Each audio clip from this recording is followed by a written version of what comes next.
Bismillahirrahmanirrahim. Assalamualaikum warahmatullahi wabarakatuh. Alhamdulillahi rabbil alamin. Assalatu wassalamu ala ashrafil anbiya'i wal mursalin wa ala alihi wa ashabihi ajma'in. Wa la hawla wa la quwata illa billahil alil azim. Allahumma la sahla illa ma ja'altahu sahla wa anta taj'alu hazana iza syi'ta sahla. Rabbi shrah li sadri wa yassir amri wahlul 'uqdatam min lisani yafqahu qawli, amma ba'du. Pada yang terhormat Imam Besar Masjid Wilayah Persekutuan yang saya kasihi, kepada segenap asatizah, para alim ulama, para immah, para masyayikh yang berada di luar sana, wabil khusus kepada segenap hadirin wal hadirat hafizakumullah. InsyaAllah pada pagi hari ini kita akan meneruskan pengajian kita kitab Siyarus Salikin karangan Syekh Abdul Samad Al-Falimbani. Semoga insyaAllah dapat keberkatan ilmu dan juga mendapatkan ilmu yang bermanfaat kepada kita semua. Hadirin wal hadirat hafizakumullah. Dalam kitab Siyarus Salikin kita berada pada juz 1, yang mana pada serambi ilmu online kali ini kita berada pada bab ke-6 pada menyatakan rahsia haji. Muka surat 427. Iaitu adab ke-6. Bismillahirrahmanirrahim. Qala mu'allifur rahimahullah wa nafa'ana bihi wa bi'ulumihi amin. Adab yang ke-6. Sunat jangan ia berkenderaan melainkan di atas belakang kenderaannya itu jua, dan jangan berkenderaan di atas syakduf atau di atas syubri'ah atau di atas sariri. Maksudnya apa tuan-tuan dan puan-puan? Iaitu kita disunatkan jangan berkenderaan melainkan di atas kenderaan dia. Belakang dia punya. Jadi naik atas dia. Jadi jangan dia naik syakduf. Apakah itu syakduf? Cushion yang diletakkan di atas kenderaan tersebut. Ini maksud dia zaman dulu yang naik kuda itulah. Atau di atas syubriyah. Syubriyah itu adalah kenderaan yang khusus untuk membawa barang keperluan. Naik barang untuk naik kenderaan yang untuk logistik, atau di atas sariri, iaitu artinya katil atau peratas. Hadirin wal hadirat azakumullah. Lebih detailnya saya pun tak boleh nak gambarkan sebab bukan di zaman kita. Akan tetapi untuk mungkin perkara ini tidak berlakulah bagi kita. Kerana kita dah ada kenderaan-kenderaan yang lazim sesuai dengan zaman ini. Lalu kenderaan yang demikian itu menyakiti ia akan binatang. Sebab apa dimakruhkan? Kerana benda ini akan menyakiti binatang.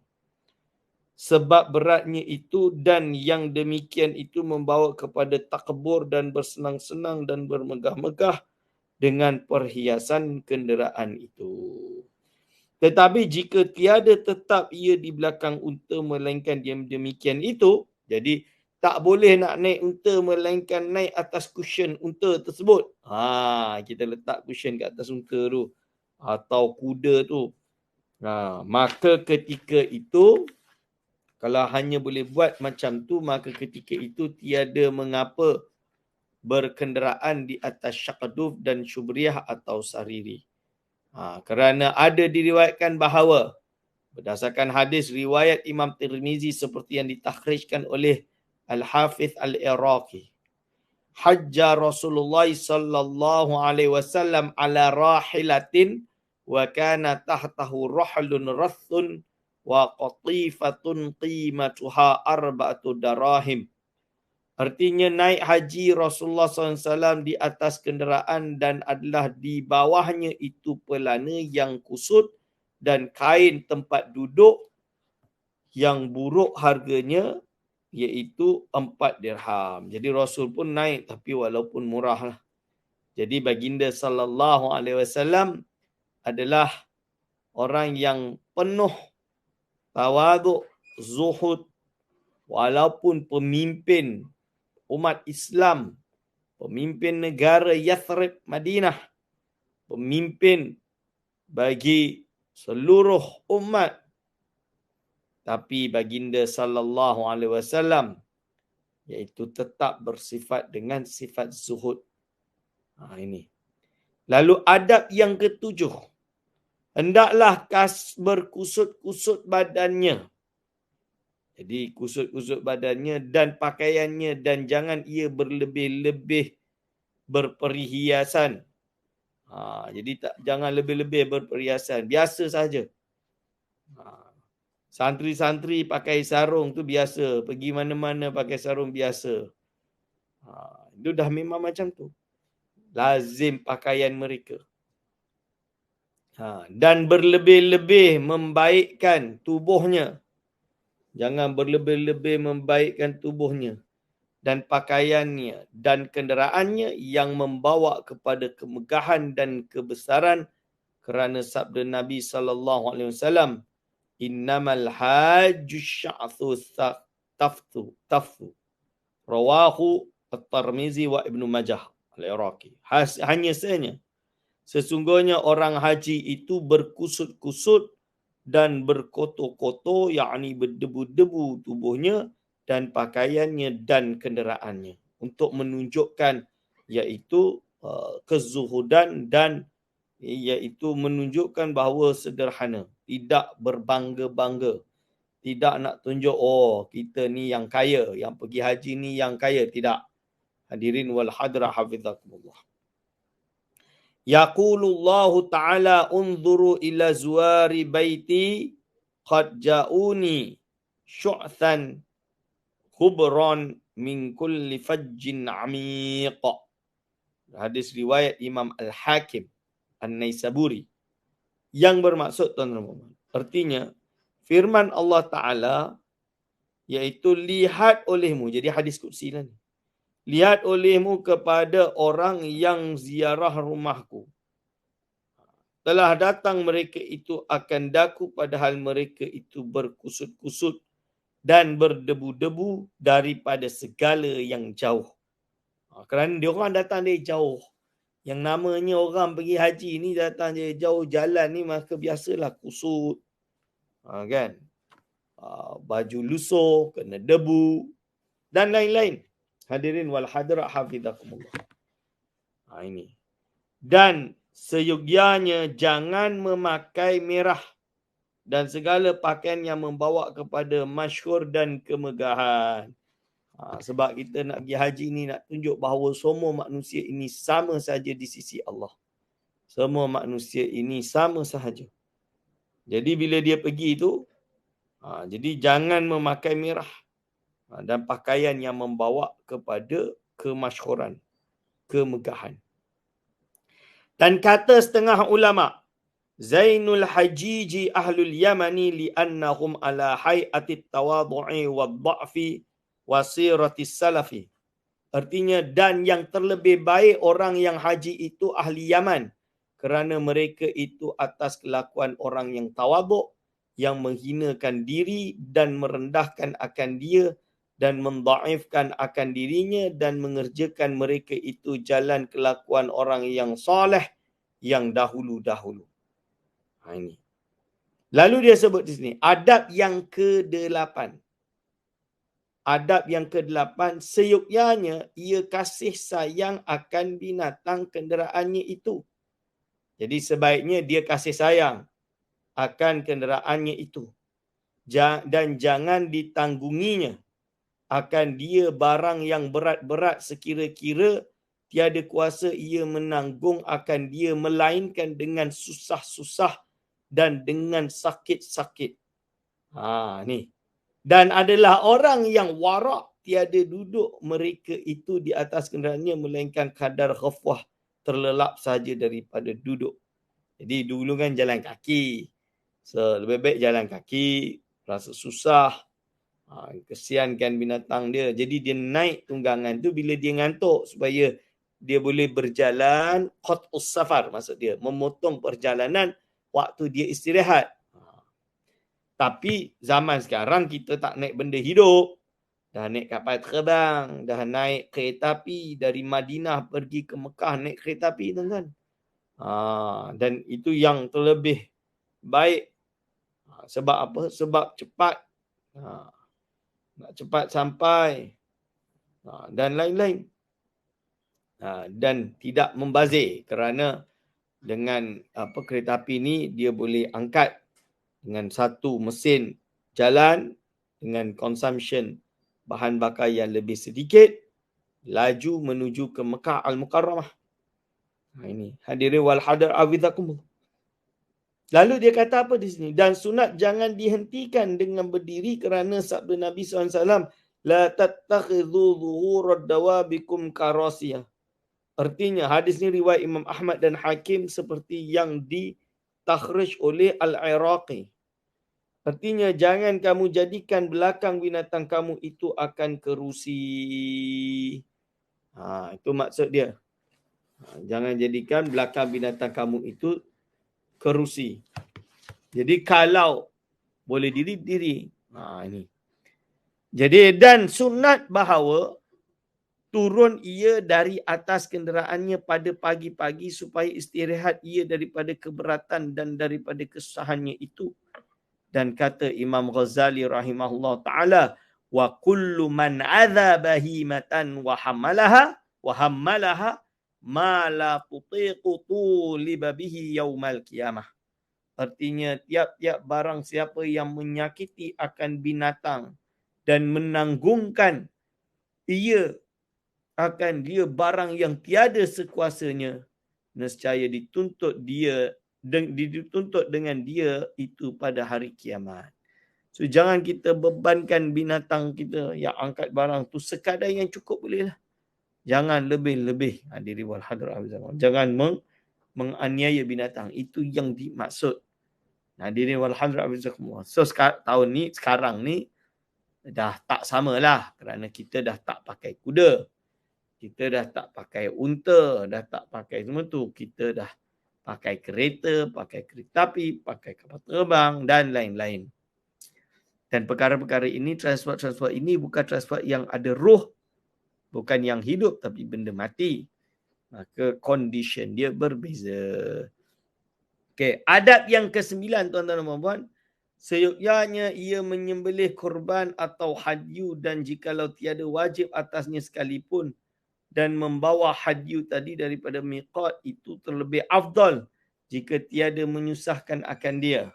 Dan sunat bahawa menyembelih korban atau hadyu atau dam binatang yang baik lagi gemuk dan jangan takut akan banyak harganya kerana tiap-tiap banyak harganya itu membanyakkan pahalanya.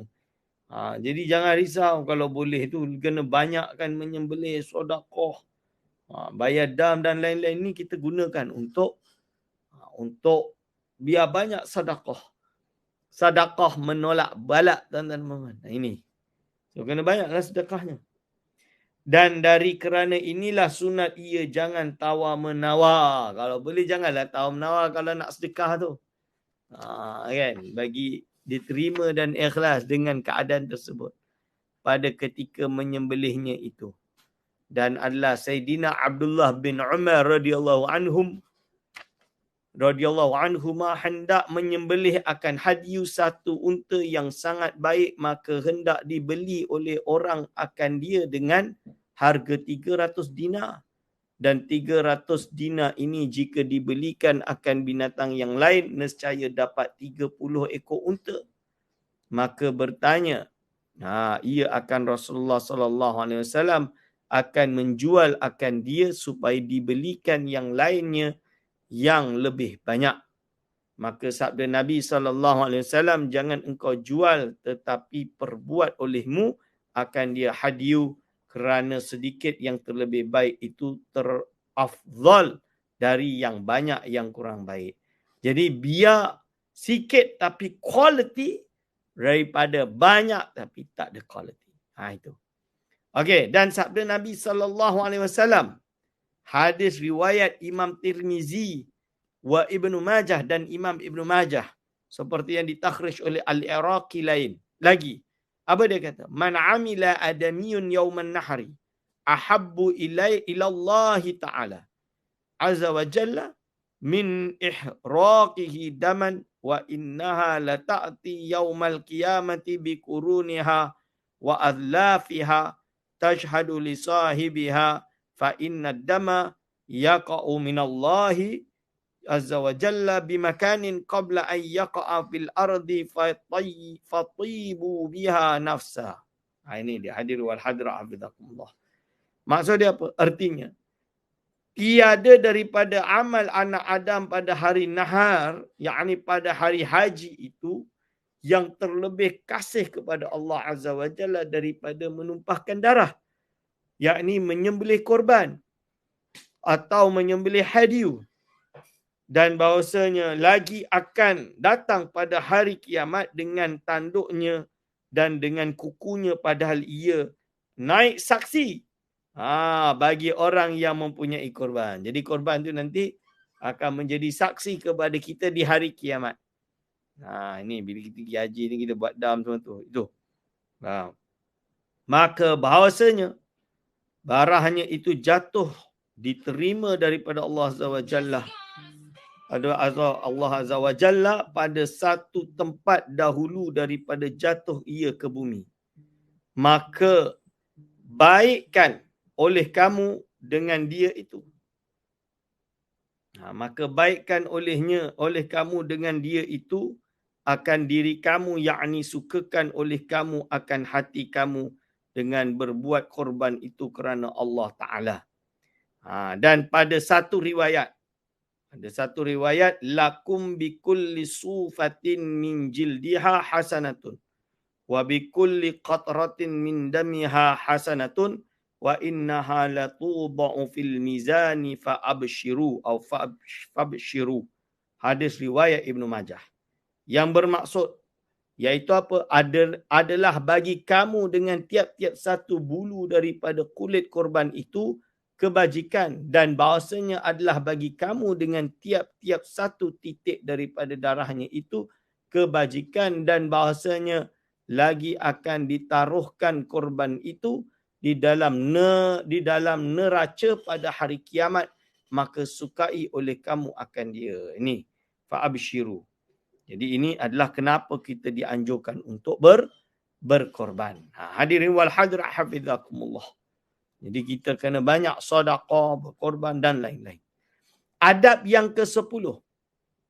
Seyogyanya bagi orang yang naik haji itu bahawa membelanjakan ia akan hartanya dengan suka hatinya dan memberi hadiah dan memberi sedekah dengan suka hatinya, dan segala yang didapatnya daripada kerugian dan kehilangan sekaliannya itu dengan suka hatinya dan dengan murah hatinya. Dan demikian lagi segala yang didapatnya daripada segala kesusahan dan balak pada badannya atau pada hartanya, maka sekaliannya itu hendaklah ia dengan sabarnya dan dengan redanya kepada Allah Ta'ala, kerana sekalian itu alamat daripada haji yang makbul, kerana segala belanja dan kerugian harta di dalam jalan naik haji itu iaitu menyamai pada belanja di dalam perang sabil. Dan belanja perang sabilillah itu iaitu tiap-tiap 1 dirham dibalas dengan 700 dirham. Dan kesusahan badan pada jalan naik haji itu menyamai pahala kesusahan orang yang perang sabil. Ini utama kenapa kita kena pergi haji. Jangan rasa penat nak pergi haji, malaslah. Jangan. Kena pergi haji. Walaupun kita penat, walaupun susah, pahala dia sama dengan perang fisabilillah. Ini hadirin wal hadirah hafizakumullah. Maka adalah baginya pada tiap-tiap kerugian dan kesusahan itu pahala, maka tiada disia-siakan oleh Allah Ta'ala. Sebab itu kalau terkena susah, jadi kita dah sampai dekat Mekah contoh dia, atau sampai kat Madinah, tengok-tengok bilik tak ada, tengah urus bilik, kita pun tunggu dekat lobi lama contoh dia. Jangan ni, kena sabar, kena belajar sabar. Agensi, ya, saya dah bayar. Pelanggan sentiasa, betul. Memang betul. Tapi bila haji dan umrah ni, kita kena faham. Kadang-kadang perkara itu terjadi adalah ujian daripada Allah Subhanahu Wa Taala. Kita ni orang yang bersabar atau tak bersabar? Qanaah atau tak qanaah? Terima atau tak terima dengan keadaan tersebut? So kena sabar. Ni kena banyak sabar, banyak istighfar. Justru dengan mendapat kesusahan tadi itu adalah pada dasarnya dia adalah mungkin kesempatan bagi dia untuk dapat pahala apabila ia bersabar. Sabar, relax, tak ada masalah. Jangan risau. Macam tu. Hadirin wal hadirat hafizakumullah. Dan kata setengah ulama. Apa dia kata? Setengah daripada alamat haji yang makbul itu meninggalkan barang yang ada atasnya itu daripada segala maksiat. Dan setengah daripadanya itu bahawa menggantikan oleh Allah Ta'ala akan dia daripada bersahabat ia dengan orang yang bathalin, yakni orang yang banyak atau yang berbuat sia-sia yang tiada memberi manfaat di dalam akhirat dengan bersahabat ia dengan orang yang salihin dan sufiyin. Jadi orang yang tukar daripada biasanya berkawan dengan orang yang tak membawa manfaat, banyak buat benda-benda maksiat, dipindah dan mendekati orang-orang yang soleh, orang-orang yang ahli ibadah, orang-orang yang termasuk di kalangan orang-orang yang membawa manfaat kepada kita, kepada amal kita, yang kita naik bersamanya. Bukan orang yang bila bersamanya kita ikut jatuh dalam lembah dosa dan lain-lain. Dan digantikan akan dia daripada berhimpun, daripada duduk dengan orang yang berbuat sia-sia dan ghaflah, dengan terhimpun ia dengan orang yang berzikir dan yaqadhah, orang yang berzikir dan sadar, selalu fokus, tidak melakukan perkara yang sia-sia. Demikianlah disebutkan oleh Al-Imam Al-Ghazali rahimahullah ta'ala di dalam kitab Ihya Ulumuddin. Wabillahi taufiq wal hidayah. Wala hawla wala quwata illa billahil aliyil azim. Alhamdulillah tuan-tuan, kita dah habis iaitu bab atau pembahagian atau perbahasan tentang adab-adab iaitu haji dan juga rahsia-rahsia haji. Iaitu amalan zahir dan amalan batin. Hadirin wal hadirat hafizakumullah. Maka sekarang kita masuk bab yang ketujuh. InsyaAllah boleh segera menghatamkan juz 1 insyaAllah. Bab yang ketujuh pada menyatakan adab-adab membaca Al-Quran. Jadi kalau kita buka di dalam kitab Ihya Ulumuddin, Imam Ghazali pun dia ada sebut. Dia susun setelah bab haji ini adalah bab fi adabi hamalatil Quran atau fi adabi tilawatil Quran. Iaitu adab-adab membaca Al-Quran. Dan ini bab yang penting tuan-tuan, untuk mengetahui juga bahagian daripada ilmu tafsir itu diambil daripada kitab atau bahagian bab ni di dalam kitab Ihya Ulumuddin, dan ini merupakan ringkasannya di dalam bahasa Melayu dengan judul iaitu Siyarus Salikin karangan Syekh Abdul Samad Al-Falimbani rahimahullahu taala. Bismillahirrahmanirrahim. Kelebihan membaca Al-Quran itu tersebut di dalam hadis Nabi SAW yang amat banyak. Setengah daripadanya sabda Nabi SAW, man qara al-Qur'ana summa ra'a anna ahadan utiya afdala mimma utiya faqadistasghara ma'azzamahu Allah Ta'ala. Itu hadis riwayat Imam Tabrani seperti yang ditakhrij oleh Al-Iraqi. Artinya, barang siapa membaca Al-Quran, kemudian maka ia melihat, yakni menyangka ia bahawa ada seorang yang diberi akan dia ibadat yang terlebih afdal, terlebih utama daripada membaca Al-Quran, yang memberikan akan dia itu, maka sungguhnya adalah ia mengecilkan akan barang yang dibesarkan oleh Allah Subhanahu Wa Ta'ala. Jadi menunjukkan baca Al-Quran ini lebih unggul. Kalau ada orang anggap ada selain Al-Quran ini yang unggul ni seolah-olah menghina apa yang dianggungkan Allah Subhanahu Wa Taala. Ini maksud daripada hadis tersebut. Jadi kita kena Al-Quran ni kita kena angkat, kita kena amalkan, kita kena hidupkan. Hadirin wal hadirat hafizakumullah. Dan setengah daripadanya sabda Nabi SAW. Ma min syafi'in afdala manzilatan indallahi yaumal qiyamati minal qur'ani la nabiyya wala malaka wala ghairahu. Yang bermaksud rawahu Abdul Malik bin Habib oleh Al-Iraqi, menurut takhrij Al-Iraqi.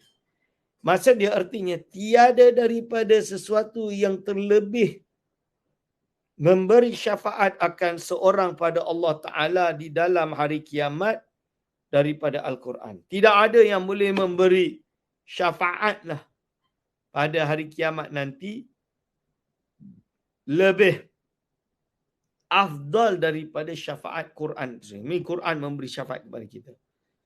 Lalu dia sebut, tiada lebih syafaat Nabi, syafaat malaikat dan yang lain daripada keduanya itu daripada syafaat Al-Quran. Wala nabiyya wala malaka wala ghairahu. Menunjukkan bahawa syafaat Al-Quran itu sangat besar, sangat agung, tuan-tuan dan puan-puan. Ini penting kita membaca Al-Quran. Yakni barang siapa membanyakkan membaca Al-Quran, maka adalah memberi syafaat Al-Quran itu akan orang yang membaca akan dia. Itu terlebih daripada syafaat yang lain daripadanya. Yakni terlebih afdal atau lebih daripada syafaat Nabi dan malaikat dan yang lain daripada keduanya. Ini tentang Al-Quran. Lagi sabda Nabi SAW, iaitu afdalu ibadati ummati qiraatul Quran. Menurut hadis ini, menurut Al-Iraqi, diriwayatkan oleh Abu Nuaim dengan riwayat yang dhaif. Artinya yang terlebih afdal ibadat umatku itu iaitu membaca Al-Quran. Jadi amal ibadat umat Rasulullah SAW yang paling afdal itu adalah membaca Al-Quran. Tuan-tuan dan puan-puan. Afdalul ibadah Al-Quran.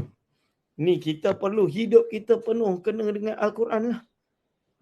Jadi semuanya kembali pada Al-Quran. Hadirin wal hadirat hafizakumullah.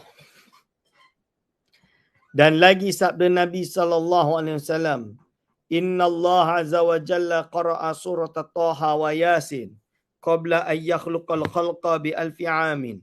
Falamma sami'at al-malaikatul Qur'ana qalat tuba li ummatin yunzalu alaihim hadha wa tuba li ajwafin tahmilu hadha wa tuba li alsinatin tantiqu bihadha.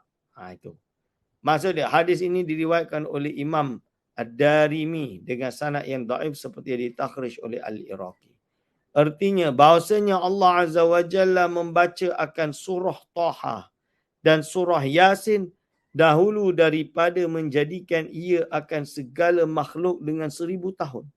Maka tatkala mendengar oleh malaikat akan Al-Quran, maka berkata ia, terlebih sangat baik bagi umat yang diturunkan atas mereka itu akan Al-Quran itu, dan terlebih sangat baik bagi hati yang di dalam dada yang menanggungnya, yakni menghafazkan ia akan Al-Quran ini, dan terlebih baik bagi lidah yang menuturkan, yakni yang membaca Al-Quran ini. Hadis Sunan Ad-Darimi. Jadi Sunan Darimi ini salah satu sunan dan dah diterbitkan di negara Arab lah, iaitu ta'liq kepada Sunan Ad-Darimi oleh salah seorang ulama pada hari ini, Alul Ba'alawi tu, siapa nama dia saya lupa.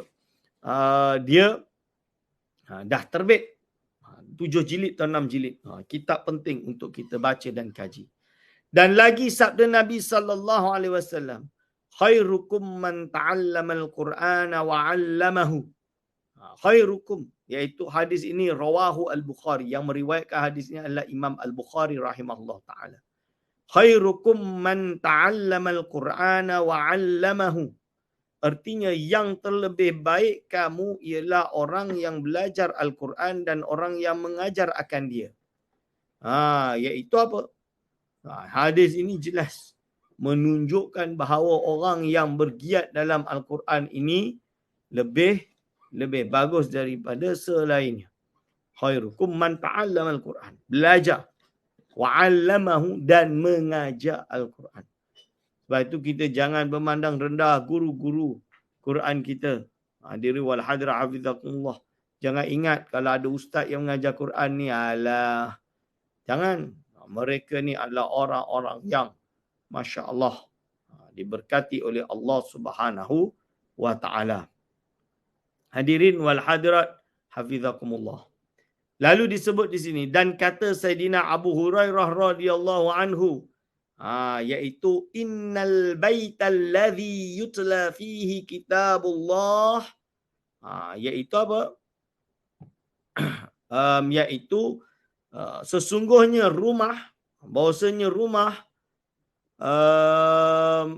iaitu yang dibaca di dalamnya akan kitab Allah, ittasa'a bi ahlihi wa kathura khairuhu wa hadaratul malaikatu wa kharajat minhu syayatin wa innal baita alladhi la yutla fihi kitabullahi azza wa jalla dhaqa bi ahlihi wa qalla khairuhu wa kharajat minhu malaikatu wa hadarathu asyayatin.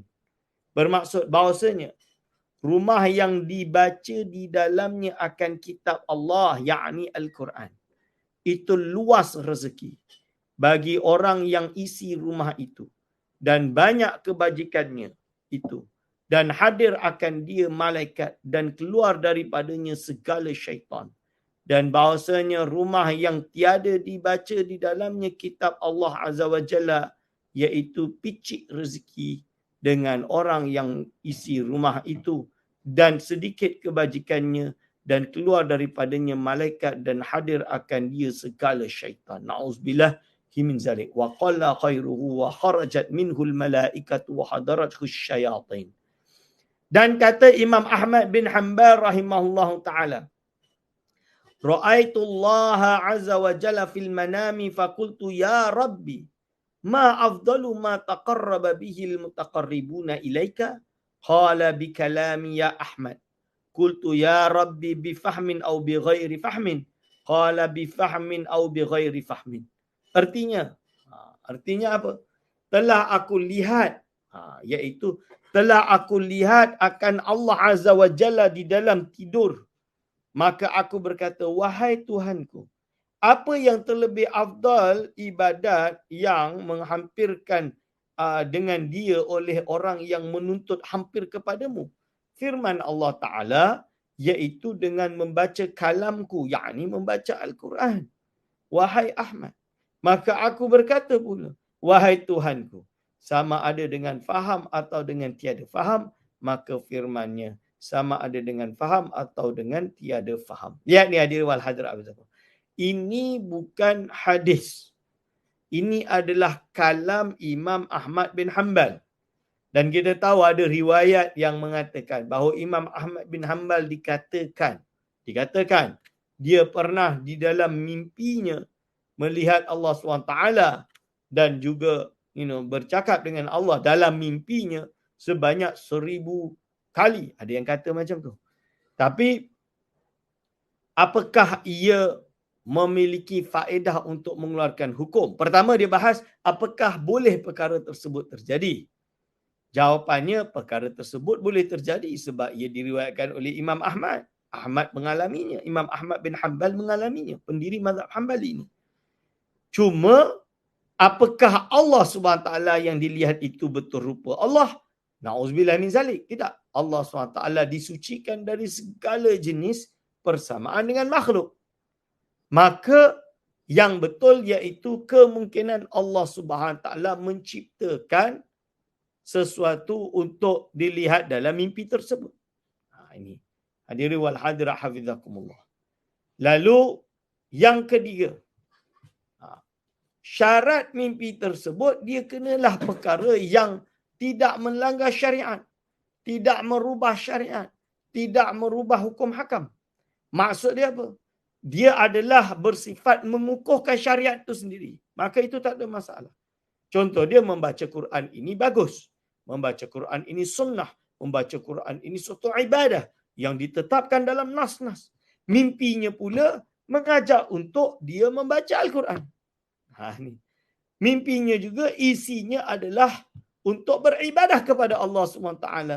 Mimpinya contoh dia untuk istiqamah di jalan Allah. So, tak ada masalah. Bolehkah kita istinbat hukum? Kita bukan istinbat hukum, tuan. Hukum sunnah atau ibadah membaca Al-Quran dah ada nas-nas yang lain. Jadi kisah ini hanya ibrah untuk mengukuhkan kita. Ini yang dimaksudkan ni, tuan-tuan. Di dalam masalah perbahasan tentang seperti keadaan mimpi ini. Cuma melihat Allah di dunia ini, ketika kita hidup di dunia ini, melihat Allah, ini perkara yang mustahil. Mustahil. Dan salah.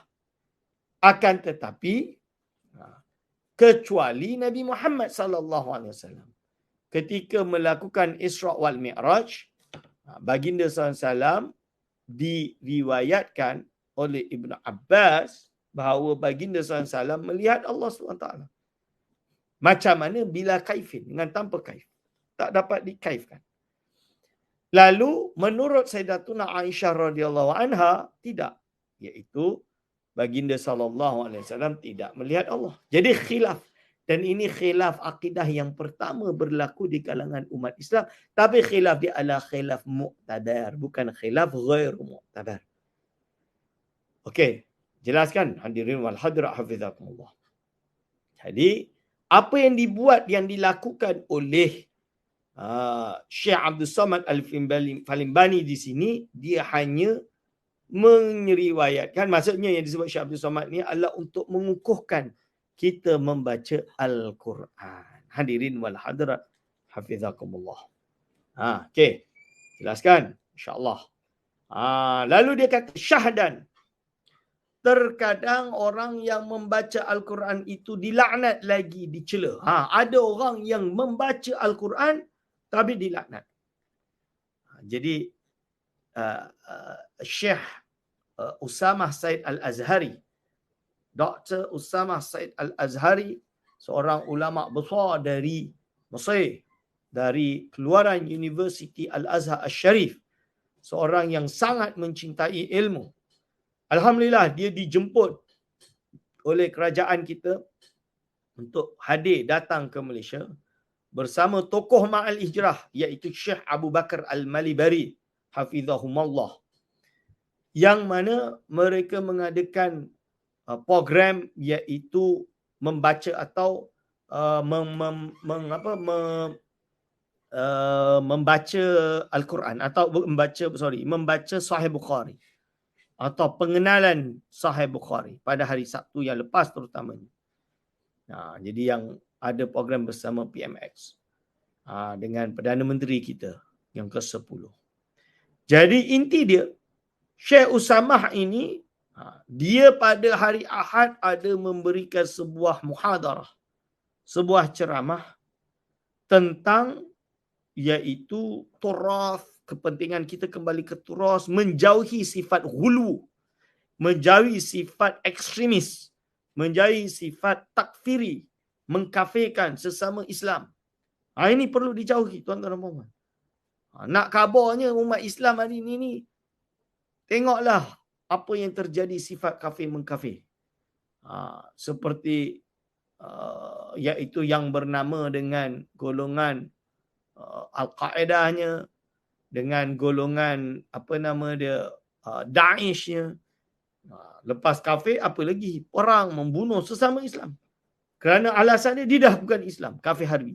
Sama macam tu. Na'udzubillah. Orang dah syirik ni, dah murtad, kufur. Barang siapa yang murtad, halal untuk dibunuh. Na'udzubillah min zalik. Hadirin wal hadirat hafizahullah. Ini contoh.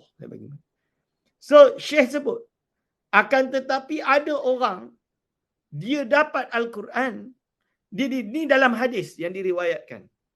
Syekh sebut. Cuma saya tak sempat catat. Tapi hadis tu ada disebut dalam buku Syekh. Ada orang yang diberikan kepadanya Al-Quran, ilmu Al-Quran dan Al-Quran. Lebih kurang. Tapi dia justru akan membawa orang tersebut dalam keadaan terlaknat. Dalam keadaan, macam mana boleh Ustaz? Kerana dia tidak ada ilmu yang cukup untuk memahami Al-Quran, lalu dia gunakan salah guna Al-Quran untuk kepentingan, salah guna Al-Quran dan membawa kepada pemesongan. Contoh dia pada waktu itu Syekh memberi contoh golongan Khawarij. Khawarij ni kenapa? Dia di zaman Sayyidina Ali. Jadi dia ni pengikut Ali. Tak puas hati Ali berdamai. Maksud dia tak jadi berperang, habiskan atau menguasai perang Siffin. Mengalahkan siapa nama dia? Sayyidina Muawiyah. So apa yang terjadi? Sayyidina Ali ini dimusuhi, cerita dia. Dia dimusuhi oleh orang dia sendiri. Jadi pengikut dia, sebahagian dari pengikut dia keluar daripada barisan Ali. Ini dipanggil golongan Khawarij. Dari perkataan kharajah, keluar. Khawarij, orang-orang yang keluar. So Khawarij ni, dia bukan hanya takap keluar tak puas hati dengan Ali. Dia tak puas hati sampai dia kafirkan Ali. Kenapa dia kafirkan Ali? Kerana dia kata, dia guna Al-Quran. Iaitu apa dalam Al-Quran?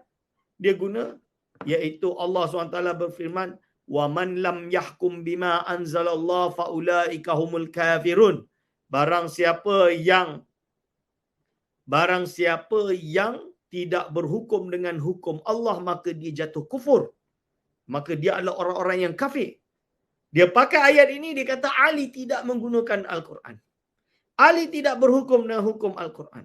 Maka mereka pun mengkafirkan Sayyidina Ali. Na'udzubillah min dzalik. Padahal itu Sayyidina Ali karramallahu wajhah. Salah seorang khulafa'ur rasyidin. Salah seorang sahabat yang paling awal masuk Islam. Salah seorang yang sangat kuat istiqamah membela baginda Nabi Muhammad sallallahu alaihi wasallam dikafirkan oleh golongan Khawarij. Jadi Syekh kata ini orang yang dimasukkan dalam hadis tadi. Iaitu orang yang diberikan Al-Quran tapi justru Quran itu justru dia tu akan dia akan terlaknat. Ini sebab itu bahaya apabila kita tidak memiliki ilmu tafsir, ilmu usul fiqh yang kuat, lalu kita menggunakan kita gunakan ilmu kita suka hati je baca Al-Quran tu dengan bagi makna yang kita suka hati, dan kita suka hati jadi ekstrim mengkafirkan orang dan lain-lain. Nah ini hadirin wal hadirat azizakumullah. Sebab itu kita perlu kepada guru untuk mengajar kita.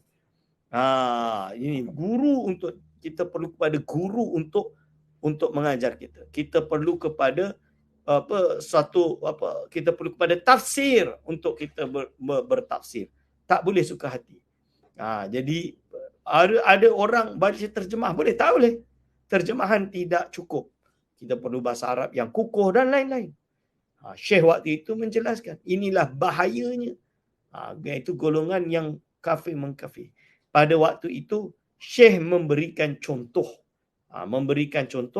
Iaitu golongan yang mana menggunakan ayat tersebut. وَمَنْ لَمْ يَحْكُمْ بِمَا أَنْزَلَ اللَّهُ فَأُولَٰئِكَ هُمُ الْكَافِرُونَ, untuk mengkafirkan orang lain. Walaupun itu ayat Al-Quran je, tapi nak bagi makna dia tak semudah itu, tuan-tuan dan puan-puan. Perlu kepada adawat tafsir. Lalu dibaca di sini. Disebut oleh Imam Al-Ghazali rahimahullah ta'ala. Terkadang orang yang membaca Al-Quran itu dilaknat lagi dicela jikalau tiada memeliharakan akan adabnya, atau ia membaca Al-Quran dengan lalai akan bacaannya, atau majhul ia kepada lain daripada bacaan itu, atau orang yang tiada mengamalkan barang yang di dalam Al-Quran seperti ia berbuat maksiat. Seperti kata Anas bin Malik radhiyallahu anhu, rubbatalin lil Qur'ani wal Qur'anu yal'anuhu. Artinya, terkadang orang yang membaca Al-Quran dan adalah Al-Quran itu melaknat akan dia. Dia baca Al-Quran, justru Quran tu melaknat atas dia. Ini disebut oleh Imam Malik di dalam kitab Muwatta. Dalam Muwatta Imam Malik ada suatu riwayat iaitu menerangkan tentang Khawarij. Yang mana mereka ini, Khawarij ini, zaman Sayyidina Ali tu, baca Al-Quran ini mukrek, memang sedap. Ibadat dia sedap sampai nampak tanda sujud. Maksud dia rajin ibadah sujud. Baca Al-Quran sebaik-baiknya baca Al-Quran. Maksud dia bagus baca Al-Quran. Dia bukan tak bagus. Tilawah dia bagus. Tapi hadis itu menyatakan, atau riwayat tersebut menyatakan, bacaan mereka tidak melepasi hanjarah mereka. Tidak melepasi tenggorokan mereka. Maksud dia bukan tak keluar suara. Jangan bagi makna literal. Sebab itu kita makna ni, hadis ni, nusus ini ada yang hakiki, ada yang majazi, ada yang makna literal, ada yang makna metafor. Metafora. Maksud dia apa? Ya, bacaan dia sedap. Tapi apa yang dia baca itu tidak membawa manfaat pada diri dia. Kerana apa? Kerana dia tidak beramal dengan apa yang dia baca itu sendiri. Hadirin wal hadirat hafizakumullah. Ini. Rubbatalil lil Qur'ani wal Qur'anu yal'anuhu. Artinya terkadang orang yang membaca Al-Quran dan adalah Al-Quran itu melaknat akan dia. Iaitu orang yang membaca Al-Quran padahal ia berbuat maksiat. Dia baca Al-Quran tapi dia ahli maksiat ni. Lalu dan kata Abu Sulaiman Ad-Darani. Menurut Abu Sulaiman Ad-Darani rahimahullah ta'ala. Az-zabaniyatu asra'u ila hamlatil Quran alladhina ya'suna Allah ta'ala minhum ila abadatil awthan atau ubadatil awthan. Malaikat Zabaniyah, iaitu malaikat yang menunggu neraka itu terlebih segera ia kepada orang yang menanggung Al-Quran, orang yang hafal Al-Quran. Menanggung Al-Quran itu orang yang hafal Al-Quran, yakni orang yang membaca Al-Quran. Yang berbuat maksiat, mereka itu akan Allah daripada bersegera mereka itu kepada kafir yang menyembah berhala. Jadi maksud dia alladzina ya'sunallah. Tapi mereka buat maksiat kepada Allah, mereka ni yang lebih awal sekali kena takap dengan malaikat Zabaniyah dan akan diseksa dan lain-lain. Dan sabda Nabi SAW lagi, rawa apa? Aktsaru munafiqi hadhil ummah qurra'uha. Ini rawahu Ahmad menurut Takhrij Al-Iraqi. Artinya apa? Kebanyakan orang yang jadi munafik daripada umat ini iaitu orang yang qari'. Jadi kebanyakan orang yang menjadi munafik daripada umat ini iaitu orang yang qari'. Maksud dia yang boleh membaca Al-Quran. Qari'. Qari' ini yang banyak munafik. Iaitu kerana kebanyakan bacaan orang yang jadi qari itu dengan riak dan ujub sebab suara sedap, bacaan sedap dan mendapat kepujian dan kerana kemegahan. Dia ingat Al-Quran itu dijadikan tempat untuk bermegah-megahan. Hadirin wal hadirat hafizakumullah. Ini semua perkara yang bahaya dan bagi kita untuk berwaspada agar tidak jatuh tergelincir di dalam apa yang disabdakan oleh baginda Nabi Muhammad sallallahu alaihi wasallam ini. Sallallahu alaihi wasallam. Okey. Dan yang demikian itu munafik lagi, haram lagi, berdosa. Dan lagi sabda Nabi sallallahu alaihi wasallam, Iqra'il Qur'ana ma nahaka fa in lam yanhaka falasta taqra'uhu. Rawahu Tabrani, dhaif. Tapi ni takhrij Iraqi walaupun dhaif tapi kita untuk Fadailul A'mal. Jadi nas yang sabit dah ada. Yang sahih-sahih dah ada. So nas yang seperti ini mendukung. Kita kata dia mendukung. Maksud dia apa? Artinya baca olehmu akan Al-Quran supaya menegahkan ia akan dikau daripada berbuat maksiat. Maka jikalau tiada menegahkan ia akan dikau daripada berbuat maksiat, maka seolah-olah tiada engkau membaca Al-Quran. Hadiri wal hadirat hafizakumullah. Ini. Dan lagi sabda Nabi SAW, ma amana bil Qur'ani man istahalla maharimahu. Hadis riwayat Imam Tirmizi menurut Takhrij Al-Iraqi. Artinya, tiada percaya dengan Al-Quran oleh orang yang menghalalkan barang yang diharamkannya. Iaitu tiada percaya dengan Al-Quran oleh orang yang menghalalkan barang yang diharamkannya. Okey.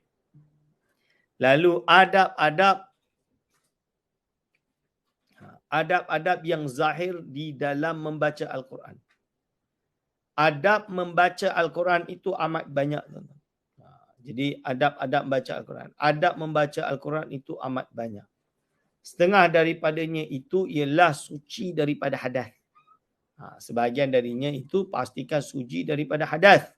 Bersih daripada hadas. Dan setengah daripadanya itu hendaklah ia membaca Al-Quran dengan kelakuan yang beradab. InsyaAllah perbahasan yang ini agak panjang.